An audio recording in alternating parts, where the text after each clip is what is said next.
wholeheartedly thank all our students and parents supporting our 20 years of journey. నమస్తే, Telugu one న్యూస్కి స్వాగతం. అడుసుమిల్లి శ్రీనివాసరావు గారు ప్రముఖ రాజకీయ సామాజిక విశ్లేషకులు ఉన్నారు మనతో. నమస్కారం అడుసుమిల్లి గారు. నమస్కారం అండి. శ్రీనివాసరావు గారు, ఆంధ్రప్రదేశ్లో అధికార ప్రతిపక్షాల మధ్య చర్చ జరుగుతుంది. ఆంధ్రప్రదేశ్లో ఉన్న అంశాల వారీగా చర్చ జరుగుతుంది. విమర్శలు ప్రతి విమర్శలు ఉంటాయి. ఆంధ్రప్రదేశ్ ముఖ్యమంత్రి ప్రతిపక్షంలో ఉన్నటువంటి వాళ్ళు. కానీ చంద్రబాబు నాయుడు గారి గురించి తెలంగాణలో ఈ మధ్య కాలంలో జరుగుతున్న చర్చ రోజు రోజుకి విస్తృతం అవుతూ వస్తుంది. టీఆర్ఎస్ నుంచి మొన్న జగదీష్ రెడ్డి మాట్లాడుతూ చంద్రబాబు నాయుడు గారి గురించి మాట్లాడతారు. నిన్న ఒక మీడియా సమావేశంలో బీజేపీ ఆర్మూర్ ఎమ్మెల్యే రాకేష్ రెడ్డి చంద్రబాబు నాయుడు ఇంకో 4 ఏళ్ళు పోతే లేవలేడు అని మాట్లాడతారు. తర్వాత రేవంత్ రెడ్డి విషయంలో, నిన్న బనకచర్ల విషయంలో మమ్మల్ని దోషిగా చూపించే ప్రయత్నం చేశాడు కేసీఆర్, ఇప్పుడేమైంది అన్నట్టు కేసీఆర్ గురించి మాట్లాడుతూ వచ్చాడు. బనకచర్ల విషయం డెఫినెట్గా మేము అభ్యంతరాలు చెప్పాం, మేమే విజయం సాధించామని వాళ్ళు చెప్పుకున్నారు. అయితే నేను ఇక్కడ అడగాలనుకుంటున్న ప్రశ్న ఏంటంటే, చంద్రబాబు నాయుడు ఇక్కడ ఎందుకు చర్చనీయాంశం అవుతున్నాడు? తెలంగాణలో మీకు ఏమన్నా పసిగట్టేశారా? పసిగట్టాల్సిన అంశాలు ఉన్నాయా? అలా కదండి. చంద్రబాబు నాయుడు గారు అనేటువంటిది వాళ్ళకి నైట్ మేర్. కొంతమందికి ఆమోదం, కొంతమందికి మోదం, కొంతమందికి ఖేదం. చంద్రబాబు నాయుడు గారిని మోదం, ఆనందంగా తలుచుకునే వాళ్ళు ఉంటారు. ఆనందంగా కూడా తలుచుకుంటారు కదా కొంతమంది. కొంతమంది బాధతోటి భయంతో తలుచుకుంటూ ఉంటారు. ఇయే కాదు, ఒక ఇద్దరు ఐఏఎస్లు కలుసుకున్నారు అనుకోండి, అది చంద్రబాబు కుట్ర అంటారు. లేకపోతే ఇద్దరు పార్టీ నాయకులు, 2 భిన్న పార్టీల నాయకులు ఈయన కలిసారు, ఎక్కడ ఎదురుపడి నమస్కారం పెట్టారనుకో, అప్పుడు కూడా చంద్రబాబు నాయుడు గారు కుట్ర ఏదో ఉందంటారు. ఏం జరిగినా జరగకపోయినా 10 దాంట్లో నీ పాత్ర ఉందని అనుకుంటారు వాళ్ళు. రజ్జు సర్పభ్రాంతి, నిజంగా ఆయన ఏం పట్టించుకోడు, ఆయన పని ఏం చేసుకుని పోతూ ఉంటాడు. ఇక్కడ గత 10-15 ఏళ్లుగా, అంటే దాదాపు 2004 తర్వాత చంద్రబాబు నాయుడు గారు సెంట్రిక్గా, ఆయనకి వ్యతిరేకంగా అందరూ కూడా మోహరించారండి, వామపక్షాలతో సహా. ఆయన తిరుగులేని శక్తి. ఈ దేశానికే వాళ్ళ పదవులకే అసలు వస్తుందేమో అన్న ఒక ఆందోళన ఉంది. ఈయన ఎప్పటికైనా సరే దేశం మారుతుంది. ప్రజలు అంటే ఈ పార్టీ దద్దమైనగా నాని ఎన్నుకోవాలనేటువంటి ఆలోచనల నుంచి బయటకు వచ్చారు ప్రజలు. ఎలాగంటే అది కాంగ్రెస్ పార్టీ వల్లే అయింది. పివి నరసింహారావు గారిని, కాంగ్రెస్ గాంధీయేతర కుటుంబం నుంచి వచ్చిన ఆయన పివి నరసింహారావు గారిని దేశం ఆదరించింది, పార్టీ కూడా అవకాశం ఇచ్చింది. మన్మోహన్ సింగ్ గారు కూడా ఉన్నాడు. దాదాపు 15 ఏళ్ల పాటు కాంగ్రెస్ అధికారంలో ఉండి కూడా గాంధీ కుటుంబేతర వాళ్ళు ప్రధానమంత్రులుగా ఉన్నారు. దీన్ని బట్టి మీకు ఏమర్థమవుతుంది? ఈ దేశం యాక్సెప్టెన్స్ వస్తుంది. ఎవరికి? పార్టీ ముద్రే ఉండక్కర్లేదు, కుటుంబ వారసత్వం ఉండక్కర్లేదు, మేధావితనం ఉండాలి, అభివృద్ధి చేయగలిగి ఉండాలి, విజ్ఞానము వివేకము కలిగి ఉండాలనేటువంటిది కోరుకుంటున్నారు ప్రజలు అనేటువంటిది అర్థమవుతుంది. ఇలాంటి పరిణామ క్రమంలో చంద్రబాబు నాయుడు గారు ఒక ఆయన నిలబడుతున్నాడు సౌత్ నుంచి. సౌత్లో ఉన్న లీడర్లలో దేశమంతా ఎక్కువ మంది దేశంలో తెలిసిన వ్యక్తి చంద్రబాబు నాయుడు గారు. సౌత్ నుంచి చాలామంది లీడర్స్ ఉన్నారు. వాళ్ళలో చంద్రబాబు నాయుడు గారు ఈ దేశంలో చాలా రాష్ట్రాల్లో చాలామంది ప్రజలకి వివిధ వర్గాలకు తెలిసిన వ్యక్తి. ముందు తెలిసి ఉండాలి కదా ప్రధానమంత్రి అవ్వాలంటే, అది ఏదైనా అవ్వాలంటే. ఆ ప్రాముఖ్యతనే, అది ఎప్పటికైనా ప్రమాదం అనేటువంటిది రాజకీయ పార్టీలు భావించినాయి. 1. 2, రాష్ట్రాల్లో వాళ్ళ ఉనికిని రాజశేఖర రెడ్డి తన ఉనికిని కాపాడుకోవడం కోసం, తన స్థానం నిలుపుకోవడం కోసం చంద్రబాబు నాయుడు గారిని బూచిగా చూపించాడు. చంద్రబాబు నాయుడు గారిని ఎదుర్కోలేని పరిస్థితుల్లో ప్రాంతీయ కార్డు తీసాడు అతనే. వ్యక్తిత్వ హననం మొదలెట్టింది అతనే, పర్సనల్ టార్గెట్. అంతకుముందు ఇంత దారుణాలు లేవు. తర్వాత ఆయన కేసీఆర్ గారు అందిపుచ్చుకున్నాడు. టీఆర్ఎస్ తర్వాత ఉద్యమం, అది కూడా 2009 వరకు కూడా ఆయన ఒక పరిమితిలో మాట్లాడాడు. 2009 తర్వాత రాజశేఖర రెడ్డి చనిపోయిన తర్వాత ఇక ఈ రాష్ట్రంలో చంద్రబాబు ప్రత్యామ్నాయమే లేదనుకునే పరిస్థితుల్లో కాంగ్రెస్ వాళ్ళకి ఒళ్ళు జలదరించి కేసీఆర్ గారిని బాబాయ్ రావయ్య బాబు నువ్వు ఇంట్లో పడుకోకని బతిమాలితే అతను వచ్చాడు. కాంగ్రెస్ పూర్తి సహకారం లేకపోతే కేసీఆర్ గారు ఉద్యమం ఎక్కడ చేయగలడండి? జానారెడ్డి గారు వీళ్ళందరూ సపోర్ట్ ఇచ్చారు కదా. కాంగ్రెస్ గవర్నమెంట్లో వాళ్ళు తలుచుకుంటే ఇటు నుంచి అటు ఎగరగలుగుతా ప్రభుత్వాలు తలుచుకుంటే ఉద్యమాలు చేయగలుగుతారు ఎవడన్నా. వాళ్ళు కూడా వెసులుబాటు ఇచ్చారు, కాంగ్రెస్ కూడా ఇష్టమే. ఇక్కడ టీడీపీ అనేటువంటి టార్గెట్ వాళ్ళకి, మిగతా వాళ్ళు ఎవరైనా కలుసుకోవచ్చు, బీజేపీ కానీ కాంగ్రెస్ కానీ. ఈ రాష్ట్రంలో బీజేపీకి పెద్ద స్టేక్ లేదు అప్పుడు. అంటే చిన్నారెడ్డి తోటి ప్రత్యేకమైన తెలంగాణ దీనికోసం ఒక చేసాడు కమిటీని ఏర్పాటు అసలు చేశారు వాళ్ళే కదా. ఉద్దేశం. వాళ్ళకి టీడీపీ అనేటువంటి లేకుండా పోతే దాని ఆ కేక్ అందరూ పంచుకోవచ్చు అనుకున్నారు వాళ్ళు, ఆ క్యాడర్. ఎందుకంటే బలమైన ఓడల దిగిన మర్రిలాగా వేళ్ళు ఊనికిపోయి ఉంది టీడీపీ తెలుగునాట. ఇది వాళ్ళకి కొంచెం ఇబ్బందికరంగా ఉంది. వాళ్ళ ఓటాలు తీసుకుని మిగతా దాంట్లో దెబ్బడుకోవాల్సి వస్తుంది అందరూ ఉన్నాయి. ఇలాంటి అందుకునే కదా అప్పుడు 2004లో అందరూ ఏకమైతే తప్ప దాన్ని ఏం చేయలేకపోయారు. ఇలాంటి పరిస్థితుల్లో ఆ పార్టీ చాలా ఒడిదుడుకులు ఎదుర్కొందండి. పార్టీ నాయకత్వాలు మారిపోయారు, చాలామంది వదిలేసిపోయారు. క్యాడర్ లీడర్లో పార్టీకి ఒక రకంగా పార్టీకి జలక్కిచ్చిపోయారు. తెలంగాణ ఉద్యమం ఒక పెద్ద అగాధం అనుకుంటే రాజశేఖర రెడ్డి చనిపోయిన తర్వాత జగన్మోహన్ రెడ్డి ఈ సానుభూతి యాత్రలు అవి చేసిన తర్వాత ఆంధ్రాలో కూడా పరిస్థితి అల్లకొల్లం అయిపోయింది. డిపాజిట్లు కోల్పోయింది. మొట్టమొదటిసారి తెలంగాణ ప్రాంతంలోనూ ఆంధ్ర ప్రాంతంలోనూ ఏకకాలంలో డిపాజిట్లు కోల్పోయింది పార్టీ. 2009 నుంచి 14 వరకు మధ్యలో జరిగిన ఉప ఎన్నికల్లో. అలాంటి పార్టీ 14 ముందు జరిగిన జడ్పీటీసీ ఎంపీటీసీ పంచాయతీ ఎన్నికల్లో గణనీయమైన స్థానాలు వచ్చినాయి. ఓరు బాబు ఇంకెలా లాభలేదురా బాబుని ఎడదీస్తారు వాళ్ళు. చూసారా మీరు, మనం గమనించారా అప్పుడు పంచాయతీ ఎలక్షన్స్లో? ఇలాంటి వాతావరణంలో చంద్రబాబు నాయుడు గారు టార్గెట్గా ఉన్నాడు. అప్పుడు ప్రజలే వాళ్ళు ప్రతి ఒక్కరికి చంద్రబాబు గారు టార్గెట్ అయ్యాడు. వాళ్ళ మీకు 2009లో చంద్రబాబు నాయుడు గారు ఓడిపోవడానికి కారణం లోక్సత్తా అని చెప్పేసి టీడీపీ శ్రేణులు నాయకులు అంటే వాళ్ళు పెద్ద అన్నకట్ట చేశారు. ముడ్డుపాగలు కొడితే పోయారు. వాళ్ళు శత్రువులే, వాళ్ళు విమర్శించేవాళ్ళే. వాళ్ళు దాదాపు 30-40 నియోజకవర్గాలు దెబ్బకొట్టేశారు వాళ్ళకి. వాళ్ళకి వేసిన ప్రతి ఓటు టీడీపీదే. కీరవాణి ఇలా అందరూ కూడా వాళ్ళకి సపోర్ట్ చేశారు. ఇవాళ మళ్ళీ ఇలా ఆర్మండి పెట్టి వాయింతారు కానీ వాళ్ళు మామూలుగా వాళ్ళకి సపోర్ట్ చేశారు. చంద్రబాబు గారు ఓడిపోవాలని కోరుకున్నారు వాళ్ళంతా. వాళ్ళని పిలిచి రాజమౌళిని ఇవన్నీ నిర్మించమని చెప్తారు బాబు గారు. ఆ ప్లాన్లు గట్ట వేయమని చెప్తారు. అదే వాళ్ళు అయితే ఏం చేస్తారంటే నామరూపాలు అక్కడ చేస్తారు. అదే రాజశేఖర రెడ్డి వాళ్ళ గ్యాంగ్ అయితే. ఇంకోటి ఏంటంటే టీఆర్ఎస్ కేసీఆర్ గారు పదే తిడతాడు వీళ్ళని. వీళ్ళతో పొత్తెట్టుకున్న విషయం మర్చిపోతాడు. చంద్రబాబు గారు టీడీపీ లేకపోతేనే మనకి ఇక్కడ ప్లేస్ అని అర్థమైంది ఆయనకి. కాంగ్రెస్ కూడా అలాగే తిడతారు, ఫస్ట్ నుంచి వ్యతిరేకం కాబట్టి. కమ్యూనిస్టులు తిడతారు, లక్ష్మీభారత్ కూడా తిడుతుంది. స్వపక్షం విపక్షం అయిన వాళ్ళు కాని వాళ్ళు అందరూ కూడా టీడీపీని చంద్రబాబు గారిని టార్గెట్ చేస్తారు. ప్రతిదానికి ఆయన కుట్ర ఉందంటారు. Easy target. కారణం ఏంటనుకుంటున్నారు? అటువైపు నుంచి సరైన రిటార్ట్ ఉండదు. ఇప్పుడు జస్టిస్ ఎన్వి రమణ గారి గురించి ఏదో వచ్చింది, భూములు ఇచ్చేయారండి. అదొక ట్రస్ట్. దాంట్లో అనేక మంది రెడ్లు కట్ట జడ్జీలు ఉన్నారు, మాజీ జడ్జీలు కట్టండి. కానీ ఈయన పేరు పెడతారా? వాళ్ళు బయటకు వచ్చి మాట్లాడరా ఈ జడ్జీలు వాళ్ళని? ఎలైట్ పీపుల్ మేమెందుకు మాట్లాడుతాం, వాళ్ళతో తెచ్చి వాళ్ళ పెన్ రాయేయలేమంటారు.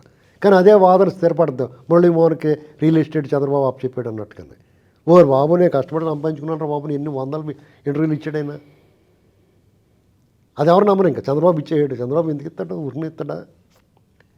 ఇలాగా రాజశేఖర రెడ్డి పెంచి పోషించిన ఆర్టికులేటెడ్ ప్లాన్డ్ అటాక్స్ అనేటువంటివి అభ్యాసం అయిపోయింది. దాన్ని ఇవాళ కూడా ఈ 5 ఏళ్ళ నుంచి కూడా ఇలా అర్థం అవ్వదు. దాన్ని ఎలా రాష్ట్రం విడిపోయింది, ఆయన పక్క రాష్ట్రానికి ముఖ్యమంత్రిగా ఉన్నారు. సరే, తెలుగుదేశం పార్టీ తెలంగాణలో బలపడాలనుకుంటుంది. 2 రాష్ట్రాలు మనకు ముఖ్యం అంటూ చంద్రబాబు ప్రకటనలు చేస్తూ ఉన్నారు. అయితే ఇప్పటికిప్పుడే వచ్చి ఈ పార్టీలన్నింటికీ ఆయన ప్రత్యర్థిగా తయారు కాగలడా? ఎప్పుడు అంతేనండి. ఎలాగంటే చంద్రబాబు నాయుడు 2 తెలుగు రాష్ట్రాలని తెలుగు వాళ్ళుగా చూస్తాడు. ఇప్పుడు సపోజ్ తెలంగాణ నుంచి ఏదైనా మీకు మంచి పథకం వచ్చిందనుకో, తెలంగాణ బిడ్డకంటారు. ఆంధ్ర నుంచి వచ్చిందనుకోండి, తెలుగువాడు అంటారు మీరు. వాళ్ళు ఎవరికి వచ్చినా తెలుగువాడనే అంటారు. ఆ క్రెడిట్ తెలుగు జాతికి దక్కాలన్నట్టు మాట్లాడతాడు చంద్రబాబు నాయుడు గారు. ఇంకోటి ఏంటంటే ఇప్పుడు వాళ్ళకి 2014లో ఒక కనువిప్పు కలిగింది, కాంగ్రెస్కి కానీ టీఆర్ఎస్కి కానీ. అంత ఉద్యమ తీవ్రతలో కూడా గణనీయమైన ఓట్లు సీట్లు సాధించారు వాళ్ళు. అది వాళ్ళకి నిద్ర పట్టనివ్వలేదు. అంటే ఎలాంటి పరిస్థితి అది? ఎంత తీవ్రమైన ఉద్వేగం, ఉద్యమం. అలాంటి పరిస్థితుల్లో కూడా వాళ్ళకి మంచి ఓట్లు సీట్లు వచ్చేసినాయి. కాంగ్రెస్తో సమానంగా వచ్చినాయి కూటమికి. అప్పుడు బీజేపీ దీనికి కలిపి ఇదేదో తేడాగా ఉందరా బాబు, వీళ్ళు లేకుండా చేస్తే తప్ప మనకి ఇక్కడ మనుగడ ఉండదని రెండు పార్టీలు అనుకున్నాయి. అధికారంలో టీఆర్ఎస్ వచ్చింది కాబట్టి అది ఆపరేషన్ చేసింది. కాంగ్రెస్ వాళ్ళు చూస్తూ ఉంది. ఏం జరిగిందో తెలియదు కానీ ఆ పార్టీని అక్కడి నుంచి లేకుండా చేయగలిగారు. ఓ 10 ఏళ్ళ నుంచి ఇక్కడ 20 ఏళ్ళ నుంచి ప్రాతినిధ్యం అధికారంలో లేదు, 10 ఏళ్ళ నుంచి ప్రాతినిధ్యం సరైన ప్రాతినిధ్యం లేకుండా పోయింది. ఇదంతా మన కళ్ళ ముందు జరిగింది. ఇప్పుడు తెలంగాణ కార్యకర్తలందరికీ విపరీతమైన ఆవేదన, ఆందోళన, ఏదో పక్కింట్లోకి వెళ్ళి ఉన్నాం అనుకుంటున్నారు అందరూ, నాయకులతో సహా అందరూ. వివిధ రకాల పదవులు, రకరకాల హోదాలు అనిపిస్తున్నా వాళ్ళకి మనశ్శాంతి లేదు. మీ ఇంట్లో మీరు పడుకుంటే, మీ ఇంట్లో మీరు గంజితాకి పడుకున్న హాయిగా ఉంటుంది. పక్కింట్లోకి వెళ్ళి పడుకుని ఏసీ రూమ్లో ఎప్పటికప్పుడు వెళ్ళిపోవాలన్నా రూమ్లో పడుకుంటే ఏముంది, అలాగా ఫీల్ అవుతారు అంతా. ఈవెన్ కేసీఆర్తో సహా అందరూ టీడీపీ బ్యాచే కదా. ఇప్పుడు చంద్రబాబు నాయుడు గారి శిష్యులు వాళ్ళు ఒప్పుకోరు, కానీ మరి తెలంగాణ వచ్చిన తర్వాత ఇద్దరు ముఖ్యమంత్రులు కూడా చంద్రబాబు గారు సహచరులే కదా ఒకప్పుడు. ఆయన నాయకత్వంలో పనిచేసిన వాళ్ళే కదా, కొన్ని శిష్యులు అనొద్దు, ఆయన నాయకత్వంలో పనిచేసిన వాళ్ళే కదా. అంటే చంద్రబాబు నాయుడు గారు మొత్తం అంతకుముందు చంద్రబాబు గారు పరిపాలించాడు, మధ్యలో ఒక 5 ఏళ్ళు కాంగ్రెస్ పరిపాలించినా కానీ మళ్ళీ వీళ్ళే కదా ఉన్నారు, 10 ఏళ్ళు ఉన్నా కానీ అన్నటువంటి వాతావరణం ఉంది అక్కడ. ఇప్పుడు టీఆర్ఎస్లో అనేక పార్టీల నుంచి వచ్చారు. వాళ్ళలో బీజేపీలో కూడా కొంతమంది అటు ఆ పార్టీలు ఈ పార్టీ నుంచి వచ్చారు. వాళ్ళలో కూడా కొన్ని వర్గ విభేదాలు ఉన్నాయి. ఇప్పుడు రాకేష్ రెడ్డి అని ఒక ఆయన ఎమ్మెల్యే గారు ఉన్నాడు. ఆయన వెంకయ్యనాయుడు గురించి లేకపోతే చంద్రబాబు నాయుడు చాలా కించపరుస్తూ మాట్లాడాడు. ఇప్పుడు వెంకయ్యనాయుడు గారు ఉపరాష్ట్రపతి, రాజ్యాంగబద్ధ పదవి చేసి వాళ్ళ పార్టీ నుంచి మన సౌత్ నుంచి మన తెలుగువాడిగా కూడా నువ్వు గౌరవించుకుని తీరాలి. ఇక్కడ కులం లేదు తెలంగాణలో అంటారు, ఎంత కుల కుష్టి అనమాట అది. ఆ రెడ్డి గారికి విపరీతమైన ద్వేషం స్పష్టంగా కనబడిపోతుంది. అదే కదా, లేకపోతే ఆయన మీద మీరు తిట్టాల్సిన, ఆయన అంత కించపరచాల్సిన అవసరం ఏముంది? నీకేం అపకారం చేశాడు ఆయన? ఇంకో రెడ్డి గారు నేను వెంకయ్యనాయుడు గారి శిష్యుడు అని చెప్తాడు. అంటే తెలంగాణలో వాళ్ళకేమీ ప్రత్యామ్నాయం ఏం కాదుగా ఆ కమ్యూనిటీ. కాకపోయినా సరే వాళ్ళు జగన్ రెడ్డి ఇష్టం వాళ్ళకి. మీకు అదే మరి కుల కుష్టి అంటే అదే. ఏబిఎన్ రాధాకృష్ణ గారు తెలంగాణలో కులాలు లేవు ఆంధ్రాలో ఉన్నాయంటారు. అసలు అక్కడ వాళ్ళు సరైన తిండి అది వాడితే కులం గెలం అనేది చూడరాళ్ళు. ఆంధ్ర వాళ్ళు మాకేం కావాలని చూసుకుంటారు అంతే వాళ్ళు. ఇక్కడే ఎక్కువ పరువు హత్యలన్నీ ఇక్కడే జరుగుతున్నాయి. కసమని పీకలే కోసేస్తున్నారు చూడండి అంతా. ఇది మరి ఏ ప్రాంతాన్ని కించపరచకూడదు, కానీ వాళ్ళు అలాగ పబ్లిక్గా కులగజ్జి చూపిస్తున్నారు. కిషన్ రెడ్డి గారు స్పందించొద్దా? వాళ్ళు సీనియర్ నాయకుడు కదా, నీ శిష్యుడా కాదు పక్కనట్టు. మీ పార్టీ నుంచి ఉపరాష్ట్రపతి అయ్యాడు అతను. చంద్రబాబు వాళ్ళకి వెళ్ళిపోతే లెగలేడు అంటాడు. నువ్వు లెగ్గలవా? నేను అడుగు జారిపోయింది అనుకో ఇప్పుడు ఇంటికి వెళ్ళేటప్పుడు నువ్వు లెగ్గలవా? కేసీఆర్ గారు తుంటి ఎంపుకి ఇరిగిపోలేదా? నువ్వు అలాగే మేకేసి దగ్గొట్టుకు ఉండిపోతావా? సరే, ఇవాళ నువ్వు చంద్రబాబు గారు, నేను చంద్రబాబు గారు నొప్పిస్తాను, నువ్వురా తిరుపతి ఎక్కడ నడిచి పైకి ఎవరు ట్యాంకలు పారుకుంటాడో చూద్దారా. అసలు ఏం మాట్లాడుతున్నారో తెలియదు. ఇప్పుడు ఆంధ్రాలో ఒక శిష్యుడు మంత్రి సత్యకుమార్, ఇంకొక ఆయన బోర్డు సభ్యుడు, ఇంకొక ఆయన ఎమ్మెల్సీ ఏదో ఉన్నాడు. వీళ్ళందరూ మాట్లాడాలా వద్దా? ఆయన కించపడుతున్న నాయకుడు ఇప్పుడు చంద్రబాబు గారిని అంటే మీరేమనొద్దు. టీడీపీ వాళ్ళు అలాగే మాట్లాడరు. మీ నాయకుడి గురించి మీరు మాట్లాడాలి కదా. మరి వీళ్ళందరికీ తెలిసి ఊరుకున్నారా తెలియకూరుకున్నారో తెలియదు. మిత్రపక్షంగా ఉంటా మీ ఇష్టం మాట్లాడితే వాళ్ళు ఊరుకున్నా కానీ మాలాటోళ్ళని ఊరుకోం మేము. ఎందుకంటే ఈ కూటమి 10 కాలాల పాటు ఉంటే దేశాన్ని మంచితనం చూస్తాం. మోడీ గారి నాయకత్వం మాకు ఇష్టం లేకపోతే అంగీకరించిన కారణం ఏంటంటే బీజేపీ వ్యక్తులను చూడడం మేము పార్టీని చూస్తాం. అదేంటి బీజేపీ లేకపోతే ఏమయ్యేదో తెలుసా అని నిన్న విష్ణుకుమార్ రాజు అంటున్నాడు. అదేనండి, నిజంగానే బీజేపీ అనేటువంటిది పంచ్ పార్టీ దేశానికి అవసరం. విష్ణుకుమార్ రాజులు లేకపోతే మోడీ గారు లేకపోతే రాకేష్ రెడ్డి గారు లాంటి వాళ్ళు వస్తారు పోతారు. Men may come and men may go but brooks goes on forever అన్నట్టు ఉండాలని కోరుకుంటాం. తాత్కాలికంగా సుడిగుండాలు ఉన్నట్టు ఇలాంటి వాళ్ళు ఉంటారు కొంతమంది. విష్ణుకుమార్ రాజు గారు కూడా ఏం చేయాలంటే 2014 ఎన్ని ఓట్లు వచ్చినాయి? 80,000 చిల్లర వచ్చినాయి. 2019 ఎన్ని వచ్చినాయి? 17,000 వచ్చినాయి. 2024 ఎన్ని వచ్చినాయి? 1,20,000 1,30,000 వచ్చినాయి. అప్పుడు నీ ఒరిజినల్ నీ సీన్ అంతా తెలిసింది కదా అక్కడ.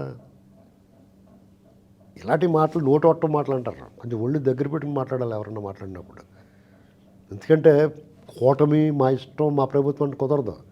పబ్లిక్ ప్రాపర్టీ మీరు అందరూ ఉన్నాయి. మీ వల్ల జగన్మోహన్ రెడ్డి గానే మేలు జరుగుద్ది అంటే మేమే నిలదీస్తాం మిమ్మల్ని. ఇళ్ళనంతే. ఇప్పుడు ఇప్పుడు రేపొద్దు ఎన్డీఏ కూటమి ఇక్కడ పోటీ చేస్తుంది. రాకేష్ రెడ్డి ఆపగలడా? మేమందరం రాకేష్ రెడ్డి బొమ్మ బయట పెడతాం. అతను సీట్ రాకపోతే సీట్ రాకుండా ఖచ్చితంగా చేద్దాం, చేయగలం. ఇష్టం నువ్వు వెంకయ్యనాయుడు మాట్లాడితే నేను మాట్లాడితే తప్పే ఉంది. మీ పార్టీ లీడర్ని అలా మాట్లాడినప్పుడు మా పార్టీ లీడర్ ఏం కాదు నువ్వు, మేము మన తెలుగువాడి గురించి మాట్లాడుతున్నాం. తప్పు కదా అది? పెద్దవాళ్ళని గౌరవించుకోవద్దా? మొన్న మహా టీవీ మీద జరిగిన దాడి విషయంలో కూడా చంద్రబాబు నాయుడు పెంచి పోషిస్తున్న చంద్రబాబు నాయుడు ఆదేశాల మేరకు చంద్రబాబు నాయుడు వీళ్ళని ఏమంటాం ఎంకరేజ్ చేస్తున్నాడు అనేది జగదీష్ రెడ్డి మాట్లాడుతున్నది. సాధించేది ఏంటి తెలంగాణలో? ఇప్పుడు ఆయన ఎంకరేజ్ చేసి తెలంగాణలో ఇలాంటి తమ్నీల్స్ పెట్టమని చంద్రబాబు నాయుడు చెప్తాడు. అప్పుడు మీకు వీళ్ళు ఇలాంటి మాటలు మాట్లాడి ఇలాంటి దాడులు చేస్తామంటే మళ్ళీ చంద్రబాబుని కోరుకుంటారు ఇక్కడ జనం. ఆయన పరిపాలనలో మతకాల కమ్యూనల్ రైట్స్ గట్రా ఆగిపోయి రౌడీజం తగ్గింది, ఈపి చెట్లు కొట్టేసాడు. వీళ్ళకే రాసిపెట్టి ఉందేమో మరి. అతను వస్తానే కానీ లాభం లేదు, నాకు పెడతానే కానీ నేను ఎన్నని ఏమైనా అనుకుంటున్నారేమో. అంటే ఇక్కడ ఏమన్నా పసిగట్టాల్సిన అంశం ఏమన్నా ఉందా? ఖచ్చితంగా వాళ్ళు ఏమన్నా పసిగట్టారా? ఇప్పుడు మళ్ళీ టీడీపీ వస్తుంది ఇక్కడికి. మీకు ఎన్డీఏ కూటమి పోటీ చేస్తాండి ఇక్కడ. అంటే జూబ్లీ హిల్స్ నుంచే ఉప ఎన్నిక రాబోతుంది కదా, అక్కడ మీకు అక్కడ పోటీ చేస్తారో తెలియదు. పిసుకుడు బేరం కాబట్టి కొంచెం లేట్ అవ్వచ్చు. అక్కడ రకాల మంది తీసుకోవాలి నిర్ణయాలు, తీసుకోరాళ్ళు. ఇందులో మళ్ళీ ఆషాఢ బూతులు ఉంటారు, నక్షత్రకులు ఉంటారు, రకరకాల వాళ్ళు ఉంటారు. కొన్ని ముందుగా సాగనివ్వకుండా వెనక సాగనివ్వకుండా రకరకాల లాంటి వాళ్ళు అందరూ ఉన్నాయి. రాకేష్ రెడ్డి లాంటి వాళ్ళు ఉంటారు. ఏమైనా ఒకటి మాత్రం నిజమండి, రాబోయే రోజుల్లో కూటమికే ఎన్డీఏ కూటమికి ఇక్కడ భవిష్యత్తు. కాంగ్రెస్ ఎన్డీఏ కూటమి రెండే మిగులుతాయి. బీఆర్ఎస్ పార్టీలో ఉన్న జగదీశ్వర్ రెడ్డి మీరు మీ మాట మీద నిలబడి చివరి వరకు మీ పార్టీ అడ్రస్ లేకుండా పోయినా కానీ కేసీఆర్ కూడా ఉండి మీ విశ్వాసాన్ని నిరూపించుకోండి. ఎందుకంటే మంత్రిగా కూడా చేశారు కాబట్టి అది నిలబెట్టుకుంటే చాలు. విశ్వసనీయత అదే పెరుగుతుంది కొన్నాళ్ళకి. చంద్రబాబు గారిని విమర్శించో లేదా ఆంధ్ర వాళ్ళు తిట్టో ఛానల్లో వాళ్ళు ఏం పెగ్గలరు మీరు? టపాలమని ఇన్సూరెన్స్ కూడా వచ్చేద్దాం, వాళ్ళకి బోల్డ్ డబ్బులు వచ్చేస్తాయి వాళ్ళకి. ఒకసారి పాపులర్ అయిపోయాడు, అతను హీరో అయిపోయాడు. కాంగ్రెస్ పార్టీ వాళ్ళు బలేవరా మన ఎప్పుడు ఉంటారు అనుకుంటారు. వాళ్ళు ఉన్న 4 ఏళ్ళు 3 ఏళ్ళు వాళ్ళు బెనిఫిట్ చేస్తారు. ముఖ్యమంత్రి కూడా వచ్చి పరామర్శించాడు. మామూలుగా అయితే రెండు రాష్ట్రాల ముఖ్యమంత్రులు ట్వీట్ చేశారు. ఆ ఛానల్ గురించి అందరికీ తెలిసిపోయింది. సబ్స్క్రైబర్ రపాలమని 1,00,000 మంది పెరిగిపోయి ఉంటారు. దానికి నువ్వు చేసిన పని వాళ్ళు ఆ రాళ్ళు ఇచ్చి కొట్టు ఏం పొద్దు అక్కడ 10-20 లక్షలు లాస్ ఉంటుంది వాళ్ళకి. వాళ్ళు 3 కోట్లు అని చెప్పేస్తారు, ఇన్సూరెన్స్ తీసేసుకుంటారు. నువ్వు అక్కడ కూడా బెనిఫిట్ చేసావు వాళ్ళకి. ఇది హెచ్చరిక. మిగతా వాళ్ళ దగ్గరికి వెళ్ళి తోలు తీసేస్తారు. ఇప్పుడు నువ్వు హెచ్చరించి వెళ్తున్నావు కదా, రెడీగా ఉంటారు వాళ్ళు. వచ్చినప్పుడు తుక్కు లేపేస్తారు. అంటే ఇక్కడ నువ్వు స్థానికుడు కాదు తెలంగాణకి, హైదరాబాద్కి. ఇదంతా హైదరాబాదీలు, అది వేరే సెపరేట్ రాజ్యం. ఇది ఇలా మాట్లాడే వాళ్ళందరూ కూడా ఎక్కడెక్కడ ఉండాల్సిన వాళ్ళు, బార్డర్లో ఉండాల్సిన వాళ్ళు, ఆంధ్ర బార్డర్లో ఉన్నవాళ్ళు వాళ్ళంతా వాళ్ళు దగ్గర పెట్టుకోకపోతే తేడాగా ఉంటుంది బొమ్మ. ఈ దేశంలో ఒక ఉద్యమం, వేడి వాతావరణం, రెచ్చగొట్టడం, రెచ్చిపోవడం అన్నీ అయిపోయినాయి. ప్రజలు వాస్తవాలు తెలుసుకున్నారు. రైట్. మీరు ఉద్ధరించేస్తారని తెచ్చుకున్నారు. మీరు ఏం ఉద్ధరించారని తెలిసిన తర్వాత మీదంతా కూడా మీ స్వార్థం, మీరు బతుకు కోసం ప్రజలు చిచ్చు పెడుతున్నారు అనేటువంటి అర్థమైన తర్వాత మిమ్మల్ని తరిమి కొడతారు. తాత్కాలికంగా నీ రౌడీ బలం, ఎవడో ఒంటరిగా ఉన్నామని ఎవడన్నా 10 మంది వచ్చి కొట్టచ్చు. వాళ్ళు కొట్టలేరా? వాళ్ళు కొట్టకుండా ఆగడం అనేటువంటి ఆ సమయం పాటించడం అనేటువంటి వాళ్ళకి గొప్పతనం. Right sir, thank you.